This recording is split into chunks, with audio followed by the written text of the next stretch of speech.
Monsieur Tiger, merci, Monsieur le Président.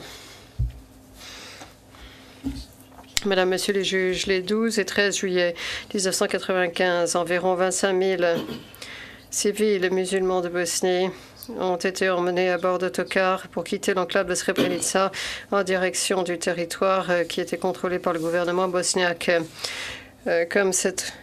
Au fil de cette opération, le commandant suprême Karadzic a été informé du fait que Krivaja 95 se déroulait comme prévu.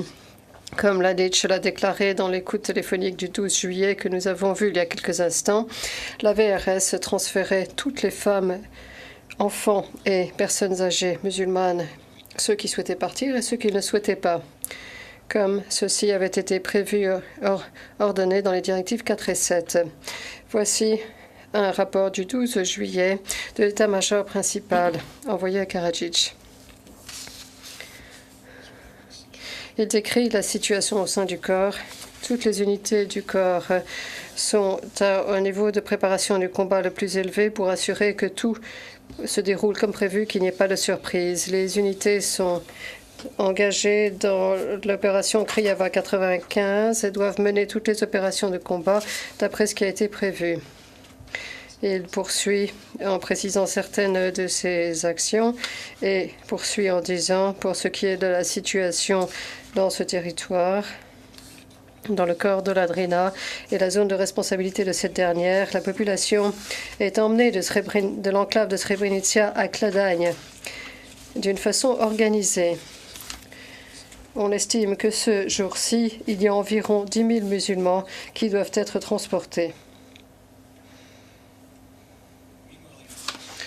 Entre-temps, Madame, Monsieur les juges, l'armée serbe de Bosnie et les forces de police avaient terminé la séparation des hommes et des garçons à Potocari, environ 1000 à 2000 hommes et garçons, et les avaient transportés à Bratunac, qui se trouvait dans la municipalité voisine, à quelques kilomètres de là.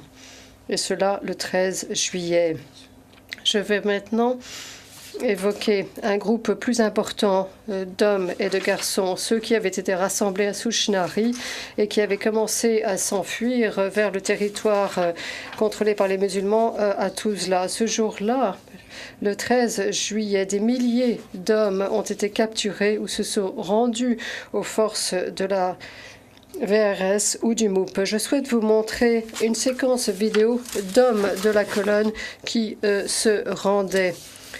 Une vidéo qui a été tournée par un journaliste serbe qui accompagnait un commandant de police. Vous verrez qu'un homme est contraint à appeler son fils et que d'autres musulmans sont appelés à se rendre. Et vous verrez que ces hommes se rendent en effet.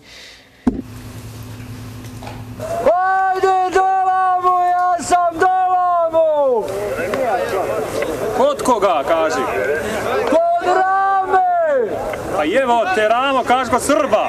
Kod Srba! Tako, kaži kod Srba. Kod Srba kažeš. Sve još vikati. Srba, slobodno! Excuse me, we are hearing French again. Pardonnez-moi, nous entendons le français une nouvelle fois. Nous pouvons poursuivre.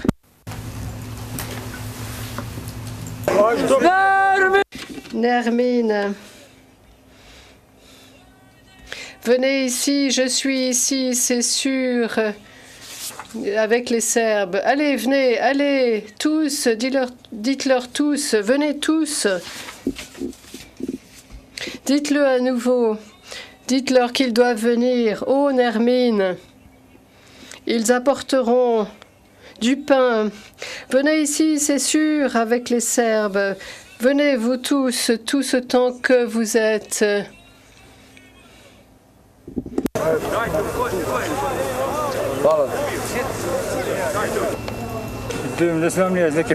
Je ne sais pas, dans quelques déserts, combien de temps vous avez passé, 2 jours de nuit, complètement encerclés? Où sont vos fusils? Je n'ai pas de fusil, j'en ai pas, je suis un civil. Un civil, vous êtes sûr? Je ne me bats pas. Et vous avez peur? Comment ne pourrais-je pas avoir peur? Comment? Allez, n'ayez pas peur. Je ne sais pas de quoi vous avez peur, bon Dieu. Allez, allez, n'aie pas peur.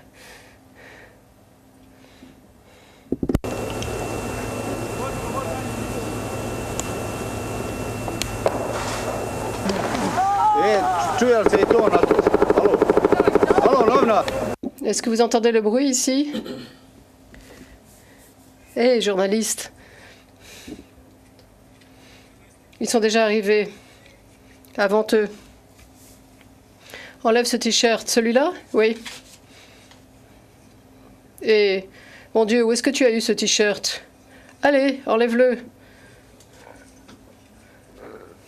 Merde.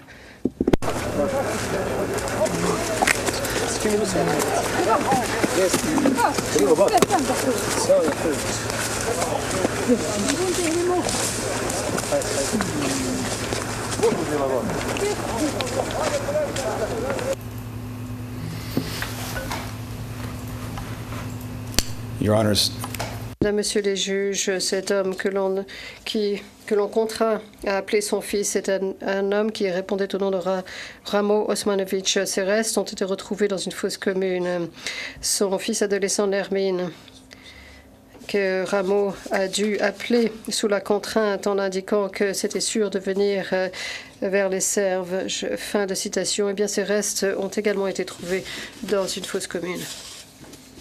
Dans l'après-midi du 13 juillet, l'armée serbe de Bosnie et les forces de police de la Serbe retenaient prisonniers environ 5 à 6 000 hommes à 3 endroits le long de la route que vous avez vue, à savoir Nova Kasaba, Konjević Polje et Sandići.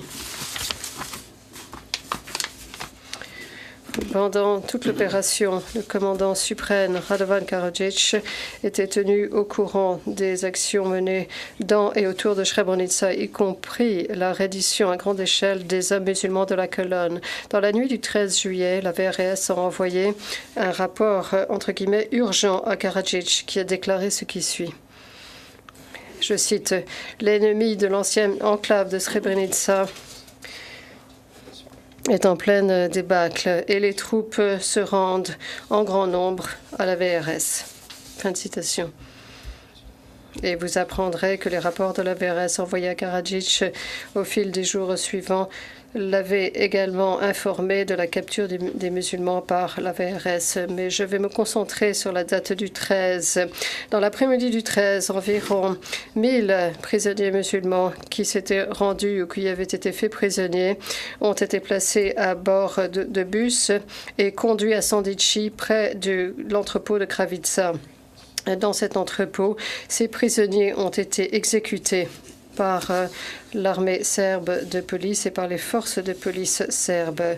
D'autres exécutions organisées ont été menées ce jour-là par les forces de la police sur la rivière Jadar et dans le pré de Sandići.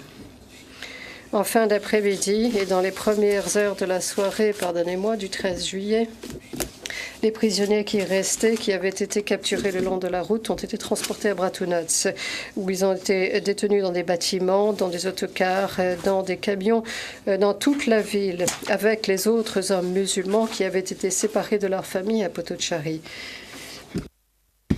Ces milliers de prisonniers ont été détenus dans des conditions épouvantables la nuit du 13, sans nourriture, sans soins médicaux et sans eau en quantité suffisante. Bon nombre d'entre eux ont été tués dans le centre de Bratunac, dans le centre de la ville, et d'autres ont été battus sauvagement. Et dans l'intervalle, le commandant suprême était toujours tenu au courant de tous les événements. J'ai parlé des rapports réguliers qu'il recevait en permanence, mais il était également en contact direct avec Mladic. Ce soir-là, le 13 juillet, vers le moment où les derniers musulmans étaient mis à bord d'autobus et de camions et quittaient l'enclave aux mains de la VRS, du MOUP et des autorités civiles, Karadzic, de son bureau à Palais, s'est entretenu avec Mladic pendant 1 heure environ, avec un téléphone, avec des écouteurs. Leur conversation était cordiale. Un témoin l'a entendu parler de la promotion de Radislav Kersic, condamné pour avoir aidé et encouragé le génocide. Un autre témoin dira que Mladic rendait compte directement à Karadzic qu'il s'en était terminé de Srebrenica et que JEPA serait le suivant. Cet appel téléphonique s'est déroulé environ au moment où les derniers bus ont quitté les lieux, emmenant les femmes et les enfants et les derniers musulmans qui restaient à Srebrenica, comme Mladic a rendu compte à Karadzic en disant que c'en était terminé avec Srebrenica. Il est clair que la chaîne de commandement fonctionnait comme elle devait le faire à ce moment-là. Et Mladic ainsi que d'autres éléments de la VRS qui rendaient des comptes au commandant suprême. Donc le 13, ce commandant suprême Karadzic savait que des expulsions en masse avaient été organisées, que Srebrenica, et comme je l'ai indiqué entre guillemets, c'en était terminé, qu'un nombre important de musulmans avaient été faits prisonniers. Et il s'entretenait également avec son nouveau commissaire chargé des affaires civiles qui venait d'être nommé ce soir-là. Il s'agit de Miroslav Deronic. Deronic aurait pu passer cet appel téléphonique depuis son bureau, mais il s'agissait d'une ironie de l'histoire. Deronic a quitté son bureau et s'est rendu au quartier général de la brigade de Bratunac parce qu'il souhaitait que cette conversation ne soit pas entendue. Ce qu'il ne savait pas, c'est que les transmissions militaires étaient moins sûres que les lignes fixes dont il disposait dans son bureau. En conséquence, nous savons que Karadzic était non seulement au courant des prisonniers, mais avait ordonné leur transfert à l'extérieur de Bratunac, qui se trouvait beaucoup trop près des internationaux, effectivement suffisamment près pour que les internationaux puissent entendre des coups de fusil comme vous l'entendrez d'après un rapport du bataillon néerlandais. Au cours de cette conversation, Karadzic a demandé combien de milliers. Et je cite, « Le président nous demande combien de milliers. » Et Deronic, 2 pour l'instant. Et cette conversation interceptée s'est déroulée avec un intermédiaire. Il y a Deronic d'un côté, Karadzic de l'autre et un intermédiaire. 2 pour l'instant. 2, Monsieur le Président, ce que l'on entend derrière Deronic, mais il y en aura davantage pendant la nuit. Et Karadzic lui a dit, que devons-nous faire de ces prisonniers? Deronic, le président dit, toutes les marchandises doivent être placées à l'intérieur des entrepôts avant midi demain. Deronic, bien. Deronic, non pas dans les entrepôts là-bas, mais ailleurs. Donc, il s'agit d'un endroit différent. Ce n'est pas Bratunac, bien que Karadzic ait tenté de dissimuler cette conversation en utilisant un langage codé des marchandises des entrepôts. Il ne peut pas cacher ce que cela révèle. Karadzic savait que des prisonniers musulmans étaient retenus à Bratunac et a donné l'ordre que ceux-ci soient transportés dans des entrepôts ailleurs. C'est exactement ce qui s'est passé. Cela a commencé ce soir-là, très peu de temps après la fin de cet appel téléphonique. Cela s'est poursuivi jusqu'au lendemain matin. Les prisonniers ont été transférés de Bratunac à des centres de détention provisoires autour de Zvornik, où ils ont été retenus avant leur exécution. Pendant les 72 heures qui ont suivi, ils ont tous, à l'exception d'une poignée de survivants qui ont survécu par miracle, massacrés. Vous entendrez, voilà, monsieur les juges, des témoignages de ces personnes qui ont survécu. Ils ont attendu pendant des heures sous cet amas de corps feignant la mort jusqu'à ce qu'ils puissent s'enfuir. Souvenez-vous du fait que pendant que ce massacre se déroulait, le camp dirigé par la VRS à Batkovic, à savoir à Bielina, fonctionnait encore 3 ans après que Mladic l'ait créé pour pouvoir gérer l'excédent de civils qui étaient nettoyés de leur maison. Ce centre pouvait traiter des milliers de prisonniers, se trouvait à 60 km de Zvornik par la route coordonnée. Batkovitch était l'endroit où les prisonniers qui avaient été capturés auraient dû être envoyés et retenus jusqu'au moment où ils auraient été échangés. Mais ces hommes-là ne sont pas allés à Bratunac. Ils ont été envoyés dans la zone de Zvornik parce qu'ils n'allaient pas être échangés, mais parce qu'ils allaient être tués. Madame, Monsieur les juges, vous entendrez que Miroslav Deronic a laissé entendre que Karadzic avait l'intention d'envoyer les prisonniers de Bratunac à Batkovitch pour les protéger. Mais les éléments de preuve démontrent le contraire. Non seulement Karadzic a ordonné que les prisonniers soient envoyés dans les entrepôts plutôt que dans le camp de Batkovitch, et non seulement les prisonniers en réalité ont été envoyés dans des écoles et les centres de détention de fortune sur les ordres de Karadzic, mais Karadzic a également fait en sorte que ces meurtres en masse ne soient pas connus et que l'on ne sache pas ce qui s'est passé à ce moment-là et après. Mais avant de parler de ce thème-là, je souhaite parler de quelques-unes des conversations qu'il a eues avant les efforts qu'il avait déployés. Je dois vous rappeler que le 14 juillet, Deronic a rencontré Karadzic dans le bureau du président à Palais et s'est entretenu avec lui avec les massacres qui s'étaient déroulés dans l'entrepôt de Kravitsa. Plus tard, le même jour, le 14, après avoir rencontré Deronic, Karadzic a rencontré un visiteur américain, Bob Djurdjevic. Ensemble, ils ont regardé la CNN et Sky News sur la situation à Srebrenica. Karadzic, parlant à Djurdjevic, s'est attribué le mérite de la directive numéro 7 de l'attaque de Srebrenica. Et dans les notes de Djurdjevic à l'époque, lors de cette réunion, il a écrit RK Karadzic a dit que les attaques sur Srebrenica et Jepa faisaient partie de ce qu'il appelait, je cite, « mon ordre numéro 7 ». Fin de citation.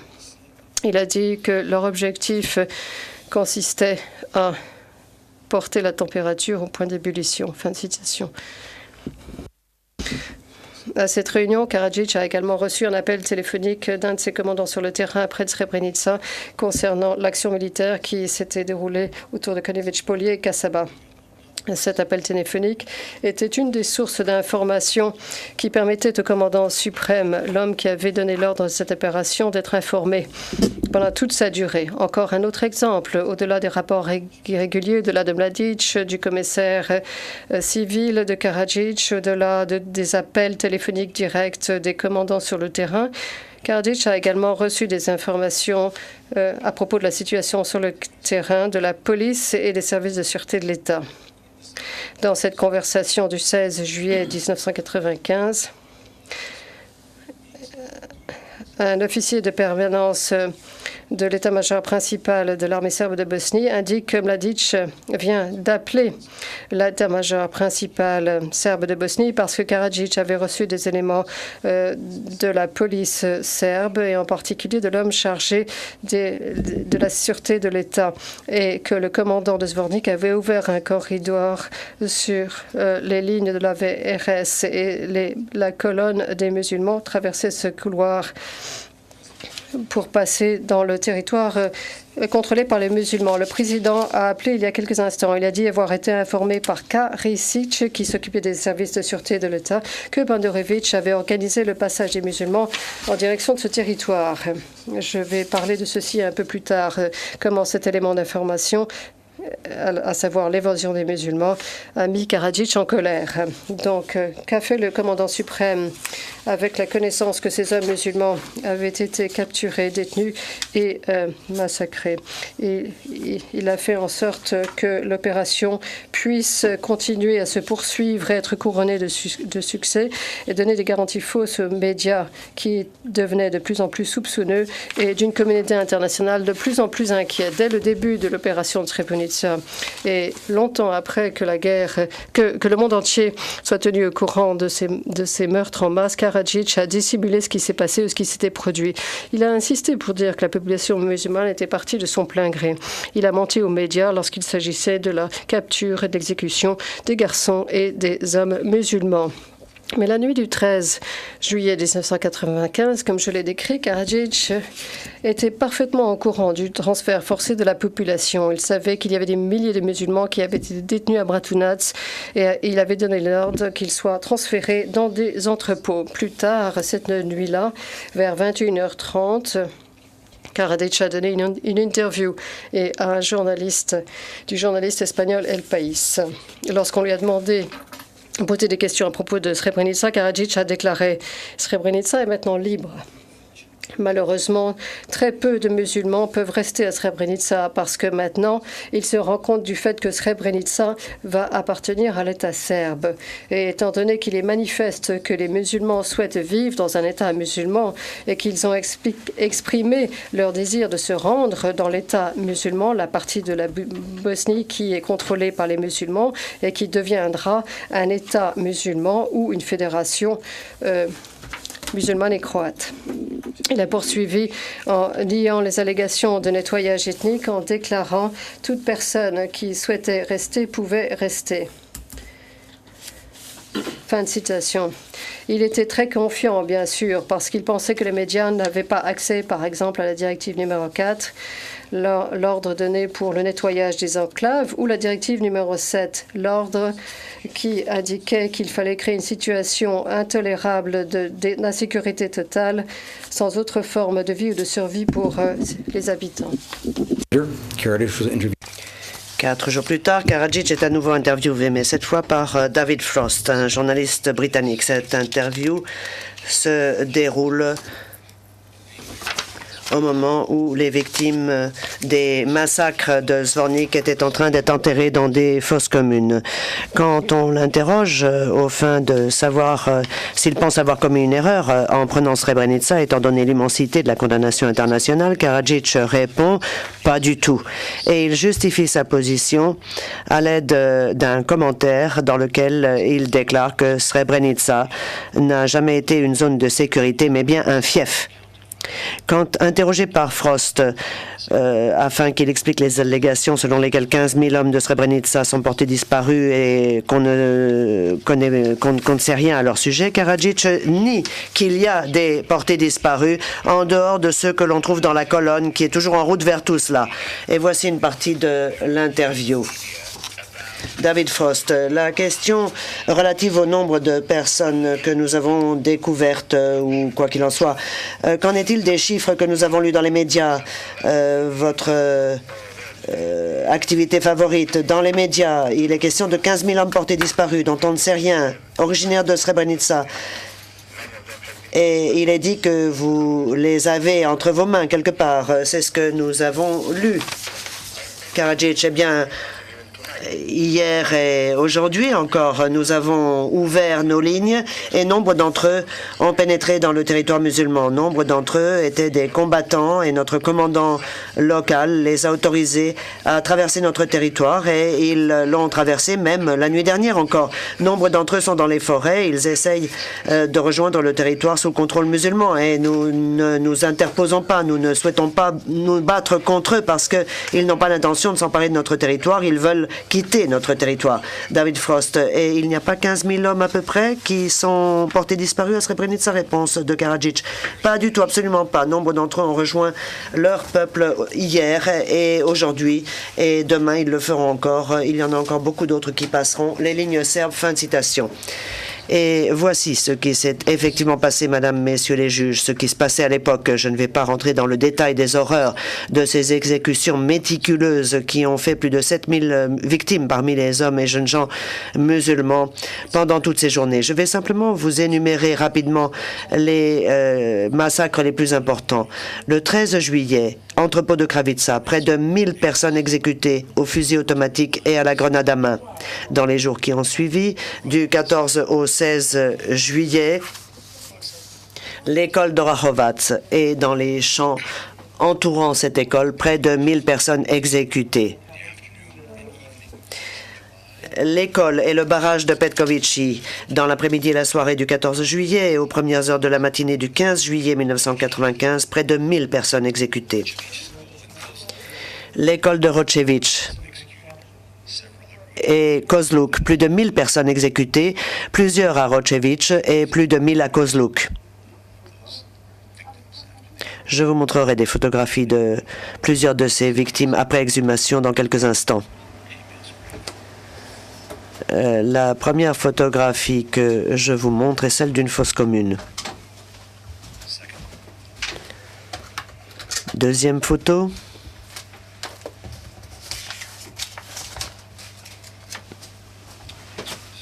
La suivante, s'il vous plaît.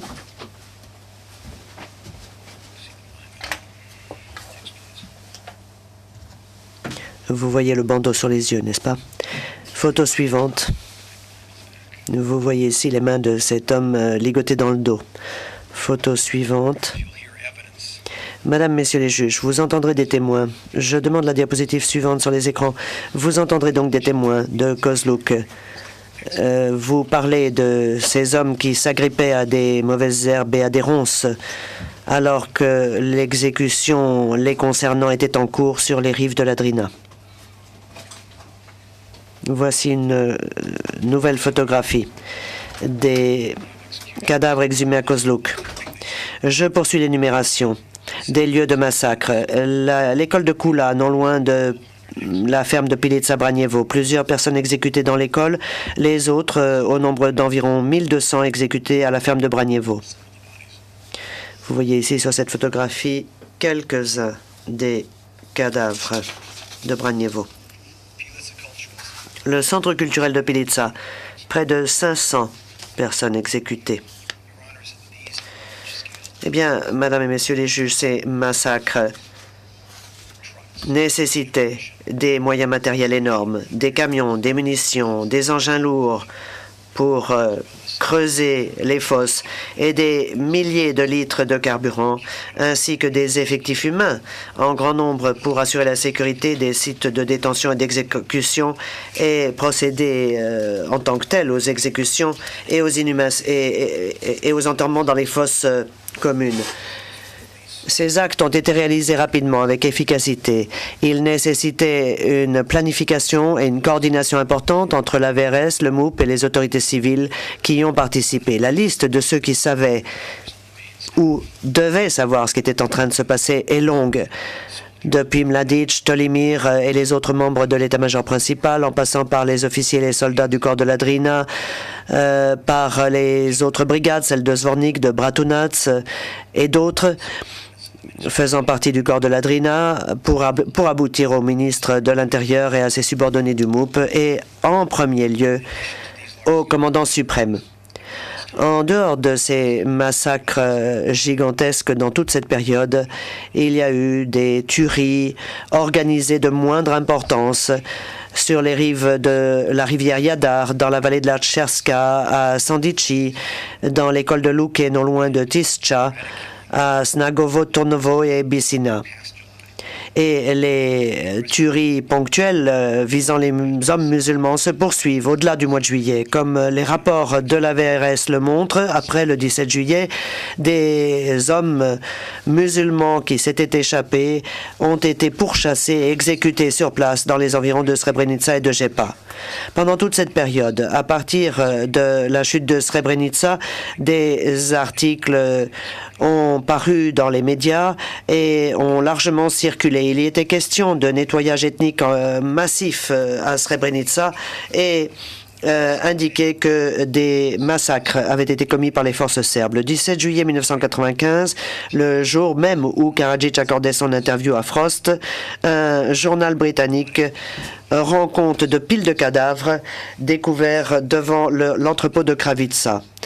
Je cite: « Les cadavres s'empilent dans l'horreur à Srebrenica. » Le même jour, la télévision Studio B de Belgrade diffuse une vidéo où l'on voit des piles de cadavres devant l'entrepôt de Kravica. Vous verrez ces images rapidement pour le moment, mais ensuite elles vous seront diffusées une nouvelle fois au ralenti.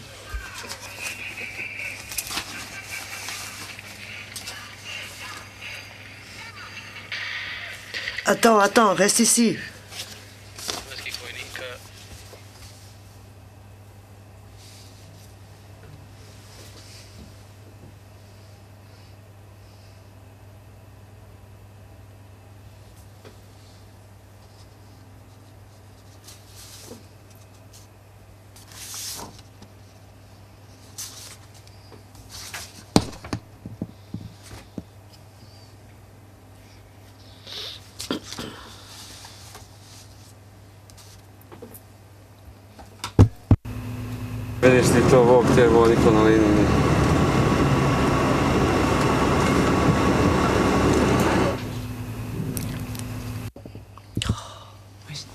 C'est jamais la bonne séquence. By Bosnian Serb forces. Et pourtant, Karadzic continue à nier que le moindre crime aurait été commis par les forces serbes à Srebrenica. Interrogé plusieurs mois plus tard par un journaliste de CNN au sujet des allégations faisant état de crimes massifs commis à Srebrenica et de la nécessité d'une enquête, Karadzic insiste sur le fait qu'il a déjà lancé sa propre enquête. Il prétend que la Forpro-NU a suivi toute l'opération et qu'il n'y a pas eu de massacre ou quelque tuerie que ce soit ici. À ce moment-là, des milliers de cadavres de victimes avaient été exhumés et transférés vers des fosses secondaires par la VRS, le MOUP et les autorités civiles.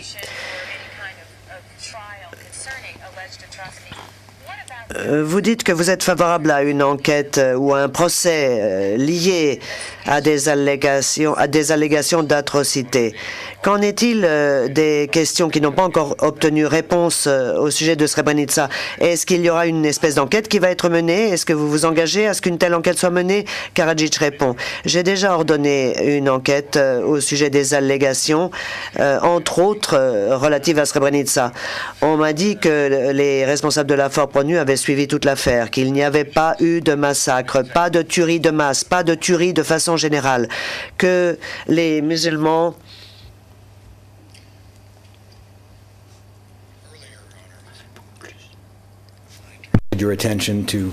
avaient beaucoup plus de réfugiés à Srebrenica, avaient augmenté, correction de l'interprète, leur nombre de réfugiés à Srebrenica pour obtenir que leur armée les aide davantage. Fin de citation.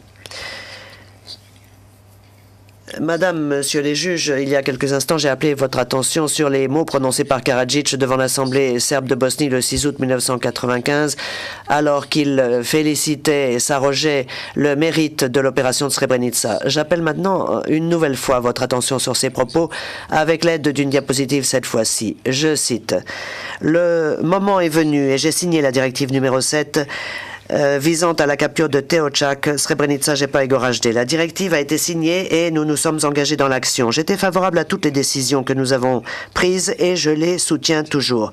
Toutes ces décisions sont enregistrées au commandement suprême et j'ai ordonné, verbalement et par écrit, d'attaquer Jepa et Srebrenica. » Fin de citation. Et il ajoute qu'ils n'ont pas encore pu prendre Gorazde à ce moment-là, mais, je cite, qu'il y aura un bon moment pour la prise de Gorazde, comme il y a eu un bon moment pour la conquête de Srebrenica.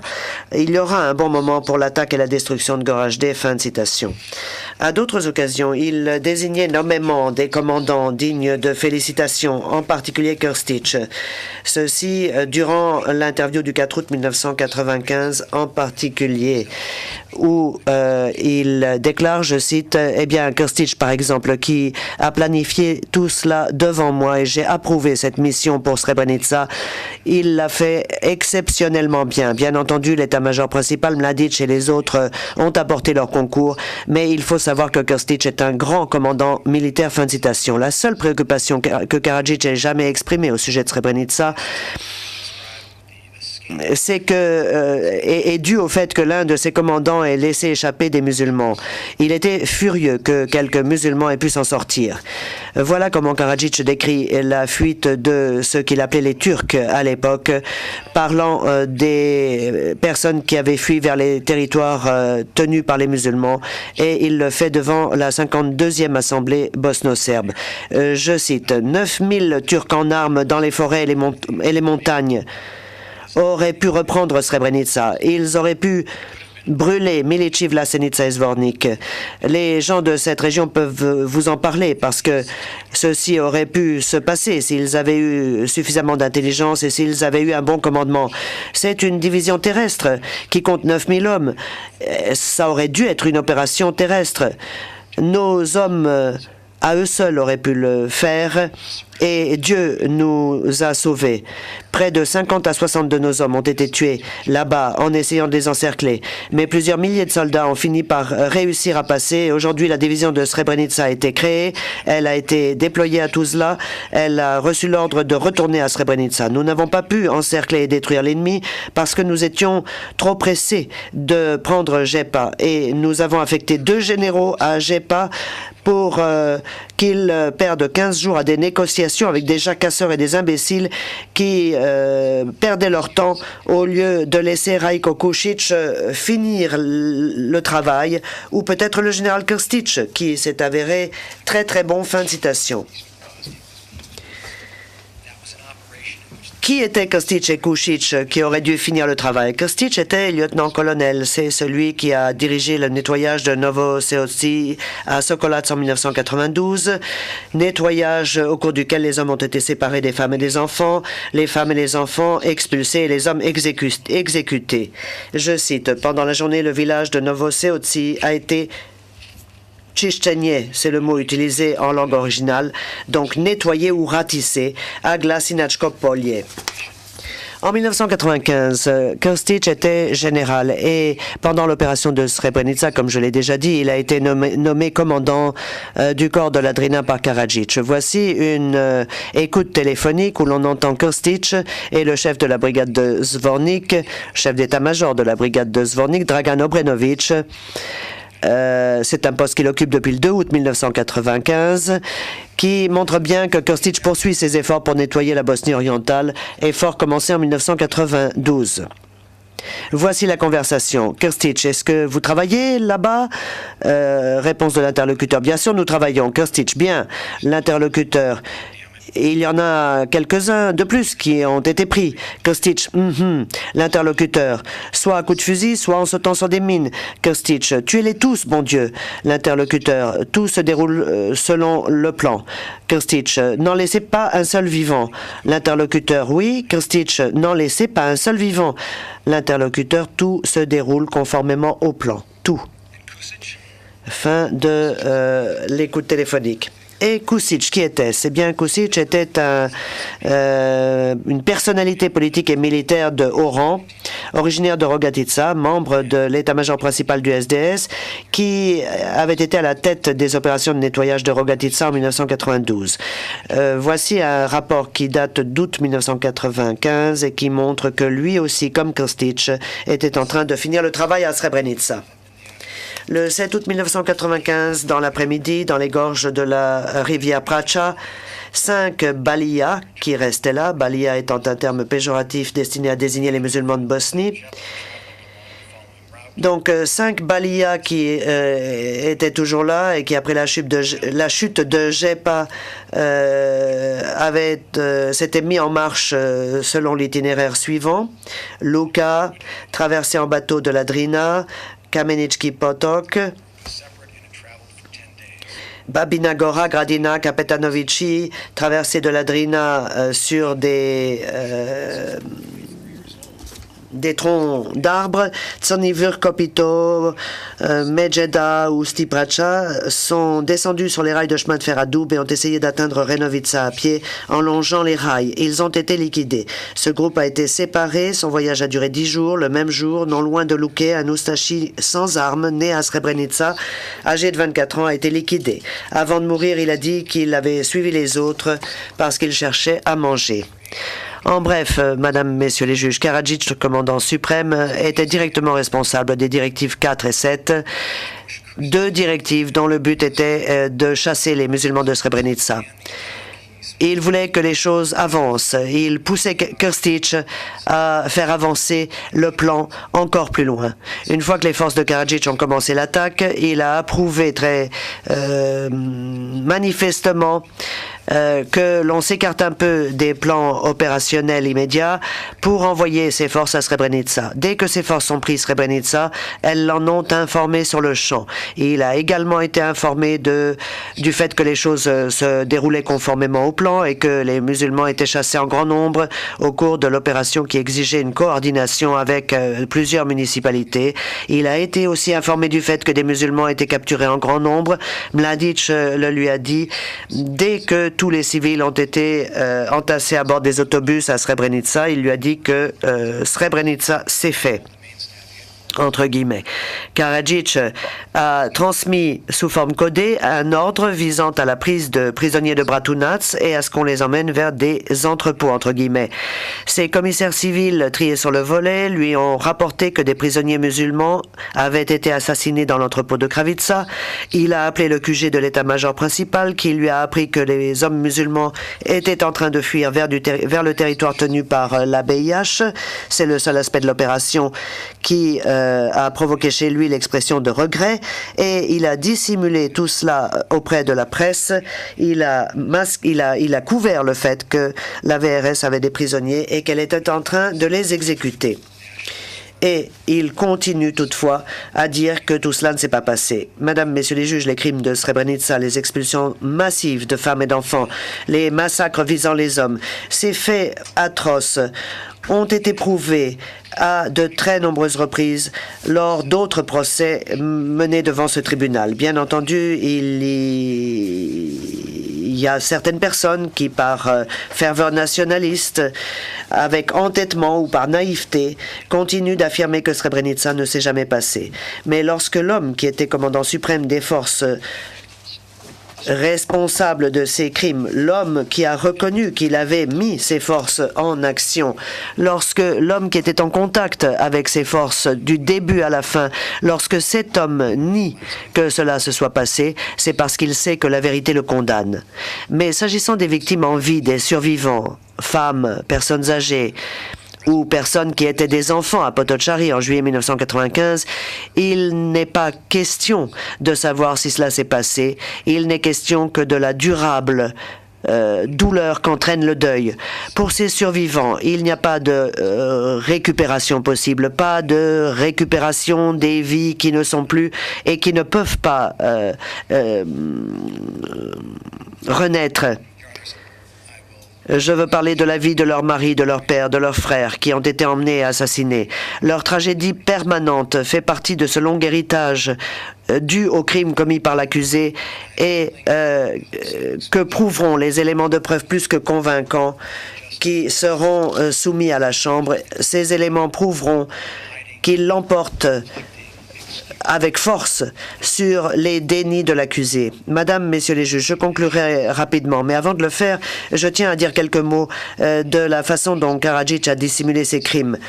Pour couvrir les massacres organisés et les expulsions massives de Srebrenica, il a fallu que Karadzic franchisse un pas de plus dans son comportement régulier consistant à dissimuler, minoriser, justifier ou nier la réalité des choses. Et ce comportement se poursuit au jour d'aujourd'hui. Il se présente sous forme de déni vis-à-vis des médias internationaux et d'autres qui évoquent le nettoyage ethnique et les crimes commis. Je veux parler de négociateurs internationaux, de représentants de la FORPRONU, du CICR, du HCR, du rapporteur spécial des Nations Unies, des résolutions du Conseil de sécurité, de la presse écrite, de la télévision. Face à tout ce qui se passait sous les yeux du monde, les allégations proférées étaient très souvent anxieuse et explicite. Par exemple, le deuxième rapport datant d'octobre 1992, le premier datait du mois d'août, du rapporteur spécial des Nations Unies suite à sa dernière mission en Bosnie. Dans son rapport du 27 octobre, M. Mazowiecki disait, je cite, « Comme indiqué dans mon premier rapport, la population musulmane est la principale victime et elle est pratiquement menacée d'extermination. » Fin de citation. Comme Karadzic le dit à un de ses commissaires, je cite, nous sommes en train de scalper le chat vivant sous les yeux du monde entier. Fin de citation. Mais dans cette citation, Karadzic n'avait pas besoin que la communauté internationale lui parle du sort terrible vécu par les musulmans et croates de Bosnie dans les territoires revendiqués par les Serbes de Bosnie.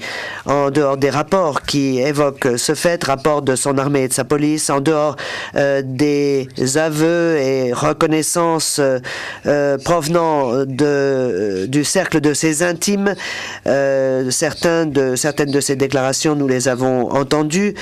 Il suffit de jeter un simple coup d'œil à ce qui se disait à l'Assemblée pour prendre toute la mesure du fait qu'il avait pleinement connaissance de la campagne menée contre les non-serbes. Ici, par exemple, une protestation par rapport à la norme projetée pour accorder la citoyenneté de la Republika Srpska en fonction de la naissance, qui est très révélatrice, même si ce n'était pas voulu. Je cite, deuxièmement, la citoyenneté de la Republika Srpska sera acquise, entre autres, par le droit du sol dans le territoire de la Republika Srpska. Ceci fait référence à tous les musulmans et croates que nous avons expulsés. En réalité, ils sont tous citoyens de la Republika Srpska. Fin de citation. Donc, selon ce projet de loi, correction de l'interprète. En conséquence, le projet de loi a été renvoyé au ministère pour réexamen à l'initiative de Kraïchnik. Ou bien, voyons ce commentaire qui date de 1995 et émane d'un député de l'Assemblée. Je cite, « Parfois, Monsieur le Président, il ne faut pas écouter le patriarche. C'est un homme saint et nous sommes des hommes pragmatiques qui veulent créer un État. Un État est créé par l'assassinat, l'égorgement, l'emprisonnement et l'arrestation d'êtres humains. Tout État du monde, y compris le nôtre, est créé de cette façon. » Fin de citation. Ou pour dire les choses plus simplement, afin d'en terminer, je cite, « Croyez-moi quand je dis que nous ne pouvons pas vivre ensemble. Je ne sais pas dans quelles conditions nous pourrions vivre ensemble aujourd'hui. Je dois être honnête et dire qu'ils nous ont infligé tant de mal. » Ceci est une référence à la Seconde Guerre mondiale et à l'occupation ottomane, que cette fois-ci, nous leur avons causé un mal au moins égal. Fin de citation. À de très nombreuses reprises, encore une fois, Karadzic a fait de son mieux pour couvrir le caractère atroce de ses actes. Prenez les camps, par exemple. Nous avons déjà vu certaines preuves relatives aux civils et aux camps, notamment le rapport de Karadzic, du ministre de l'Intérieur de Karadzic à la mi-juillet, adressé à Karadzic, selon lequel, je cite, « Les cellules de crise et présidences de guerre ont demandé que l'armée regroupe ou capture le plus grand nombre de musulmans civils possible. » Fin de citation. Et que dans les camps, je cite, certains individus ne respectent pas parfois les normes internationales. Fin de citation. Mais il ne voulait pas que le monde soit au courant de cela. Par exemple, voici une lettre au Guardian qui date du 30 juillet 1992. Je cite, « Votre article à la une du journal d'aujourd'hui, dit-il, recherche la sensation. Il est complètement faux de laisser entendre que les Serbes de Bosnie auraient pu organiser des camps de concentration ou que nous détenons des prisonniers civils. » Fin de citation. Cet effort visant à masquer la campagne menée contre les non-serbes ou à la présenter sous un jour acceptable va jusqu'à émettre des ordres prétendument destinés à garantir le respect du droit international. J'ai déjà parlé d'un de ces ordres au début de l'attaque de Srebrenica. Il apparaît aussitôt qu'ils sont destinés à l'opinion publique. On en trouve un en anglais qui dit que des transferts forcés de personnes et autres mesures illégales à l'encontre de la population civile doivent être empêchés, interdits. Autre exemple, on a un télégramme de juillet 92 adressé au président des municipalités de la zone de Garojde qui dit que les présidents municipaux sont chargés d'assurer la protection des villages où habitent des Croates et des musulmans qui remettent leurs armes et ne veulent pas combattre. Et ceci à un moment où son armée et sa police étaient occupés à faire le nettoyage ethnique de ces villages. C'est intéressant de voir qu'il y a un président municipal qui a eu le cran de répondre directement à Karadzic par une lettre dans laquelle il dit que ce n'est pas lui qui contrôle la police ni l'armée. Mais même au-delà du caractère apparemment transparent de temps à autre de ces ordres, il n'avait aucune signification dans l'abstrait. Si on les replace dans le contexte de crimes massifs, systématiques, qui répondaient à des objectifs stratégiques, des crimes qui n'ont pas été punis, mais au contraire qui ont permis à certains, aux auteurs de ces crimes, d'être récompensés par des promotions. Il ne fait aucun doute qu'il devait servir de prétexte.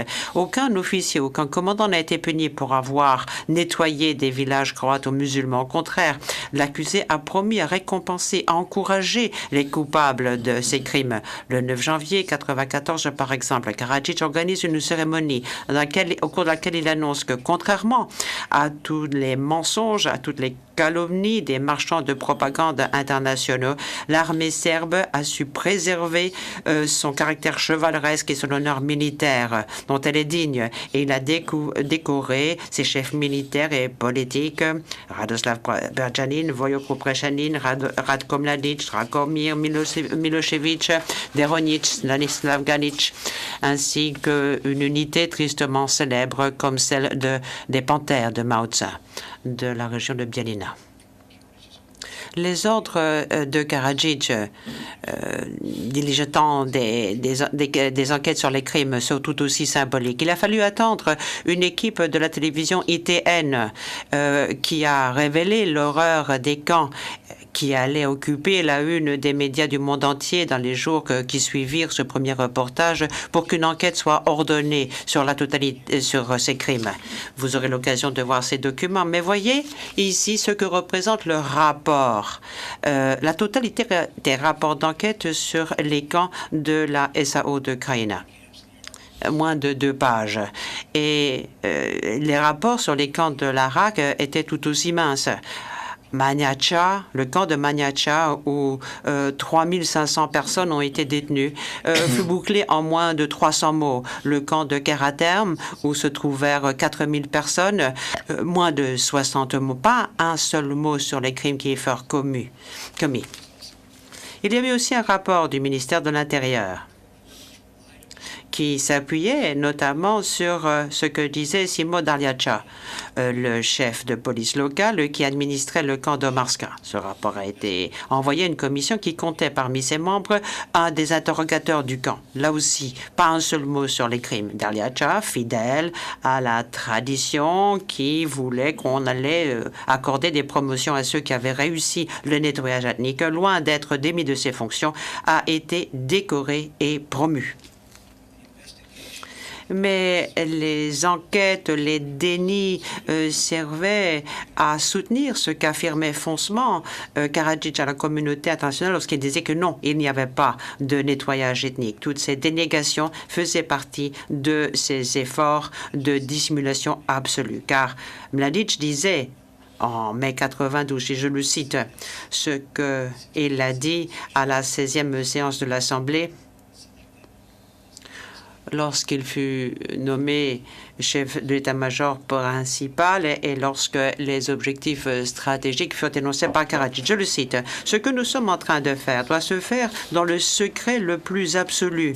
Et ce que nos représentants vont dire aux médias lors de pourparlers et de négociations politiques, ils doivent présenter nos objectifs avec des paroles qui plairont à ceux que nous voulons gagner à notre cause, sans nuire à la cause de notre peuple serbe. Nos gens, nos hommes doivent savoir comment lire entre les lignes. » Fin de citation.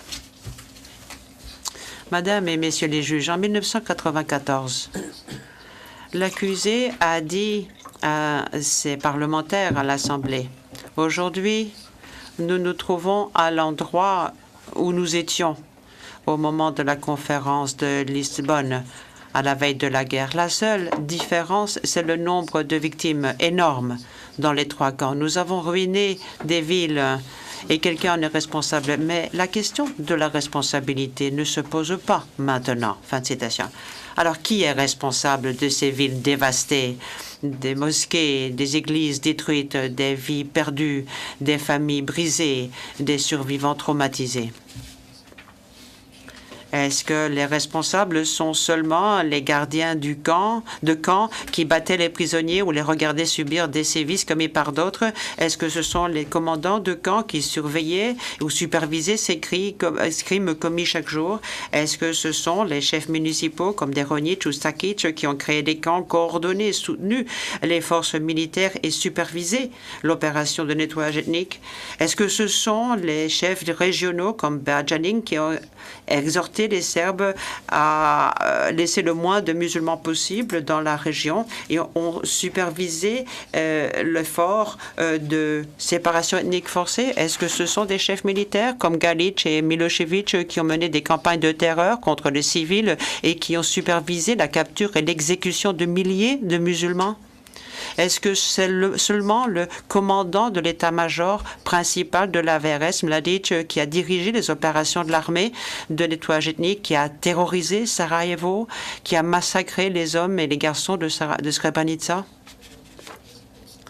Ou est-ce que c'est aussi leur chef, le commandant suprême de la VRS, le président du SDS, l'homme qui a créé les institutions, qui a créé et appliqué les politiques, qui a dirigé ces hommes et défendu leurs actions? Les éléments de preuve que vont vous apporter les victimes et les autres témoins, les représentants de la communauté internationale, les documents officiels de la Republika Srpska, le témoignage des associés de l'accusé, le témoignage de l'accusé en personne, démontrent que la réponse à ces questions, au-delà de tout doute raisonnable, c'est un oui catégorique. La déclaration liminaire de l'accusation est ainsi terminée. Je vous remercie, Monsieur le Président, Madame et Messieurs les juges. Thank you, Mr. Tiger. Le Président, merci. Monsieur Tiger.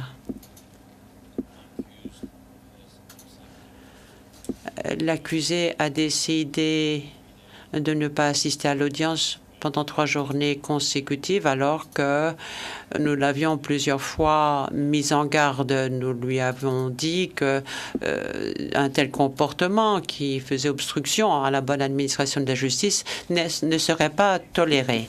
Je l'avais annoncé la semaine dernière. La Chambre doit déterminer les modalités de déroulement du procès une fois la déclaration liminaire terminée, et nous entendrons les arguments des parties demain après-midi. Demain, nous n'entendrons pas d'éléments de preuve.